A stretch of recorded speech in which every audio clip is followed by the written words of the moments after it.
Somewhere offshore, time stood still. Gold sat in silence. The briefcases were sealed. And the story? Buried beneath decades of legal freeze orders and diplomatic fog. Recent developments suggest credible indications that a legal clearance was quietly granted, allowing the return of assets once frozen in Singapore, linked to a Marcos-era foundation. The Sandiganbayan, the Philippines' anti-graft court, issued a quiet but seismic ruling, allowing the release of over 50 million pesos worth of assets from Singapore, straight back into the hands of the Marcos family. The justification? The court claimed there was no concrete evidence that the funds were ill-gotten. The account was traced to Merrill Lynch in Singapore, held under a Marcos-linked foundation. While the world watched headlines about gold in Swiss vaults and shadow wars in Panama, another trail had been hidden in plain sight. Singapore, Hong Kong, Macau. Offshore zones quietly stitched into the legacy. And this was only one piece. For Imelda and BBM, this wasn't just about recovering money. It was a statement that the empire, though wounded, still had reach. That the mechanisms of wealth weren't built for one lifetime, but for a dynasty. At the heart of the ruling was a legal firewall. The burden of proof. Decades after the PCGG was formed, its evidence aged. Some cases were filed late, others underprepared.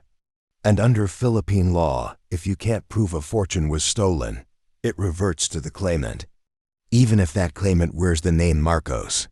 This wasn't just about $1 million. It was about a signal to old allies, hidden technocrats and quiet custodians, that the doors haven't all closed, and some vaults were simply waiting for the right court, the right moment, and the right silence. The Singapore unfreeze is not the end of the story. It's the resumption of one. Because as we peel back the shadows, new names emerge, new keepers, new operators. But long before the new operators emerged, a widow stood before the Senate, claiming the fortune was never theirs to keep. In late 1998, the former First Lady sat before the Philippine Senate. She spoke of her husband's final wishes. She claimed there was a will, a foundation, and a fortune that, if returned, would help lift the Filipino people out of economic suffering. It was one of the rare moments when the Marcos wealth was framed not as plunder, but as a humanitarian legacy waiting to be unlocked.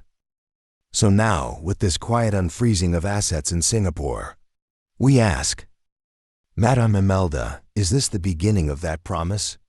Or merely another movement in a symphony of silence?